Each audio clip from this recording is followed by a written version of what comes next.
nitaomba kwamba siku moja mje, na mimi nimepanga kama nitendi kama hizi 5 10 tuweke pamoja, tufanye maombi maalum ya Kisii County na nchi yetu. Mimi nimegundua Bishop, ndio nitakuambia mama, shida kubwa ya nchi yetu ama duniani ni wanasiasa kama sisi. Sio mwananchi wa kawaida, hapana. Sisi kama viongozi ndio shida kubwa.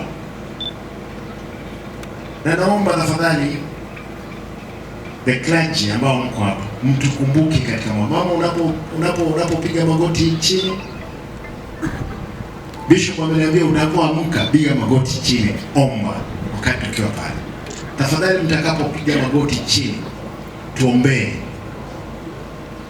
Kiswahili inasema kwamba asidi ana sababu. Asidi ni mtu akona roho chafu tu, eti kwa sababu ni bibi ya deputy president anamchukia tu bila sababu. Hiyo tu limemfanya kuharibika roho. Eti amefika miaka 90 anachukia mzee kwa sababu ana lolote, ni kwa sababu amefika miaka 90. Maasidi kawaida wana sababu. Tuombee nchi yetu.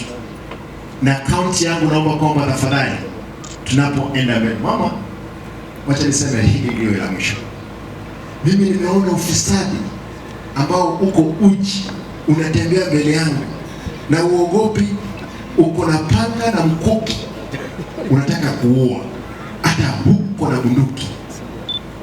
Ufisadi nimekuja kugundua ni kitu kibaya, na sisi kama viongozi ndio tumeitetea. Nyinyi, wewe kama mama na viongozi mko hapa katika kipindi, lazima tuombee kaunti yetu na vile vile katika nchi yetu.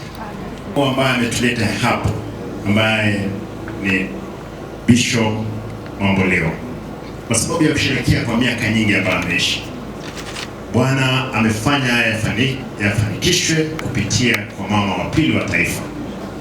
Tunaomba Mungu wote ambao tuko hapa tupe imani ambayo tutaweza kuwa na msalabani. Damu ambayo ulimwaga msalabani, Bwana, ipate tuokoa. Angalia hata katikati mwetu kuna wale ambao hawajaamini katika mkono wako. Tunaomba Mungu upate kuwaguza, ambao wako na roho chafu ishindwe katika jina la Yesu Kristo. Bwana, tunacheta mikononi mwako. Kaunti yangu hii, unajua yale matatizo ambayo tunapitia, mengi ya uongo na vitina. Naomba Bwana upate kutufukisha mbele ya bahari. Kwa damu ya Yesu Kristo tunaomba kwamba tupate kushinda vita. Tunaomba tukiamini katika jina la Yesu Kristo aliye mwombezi wetu.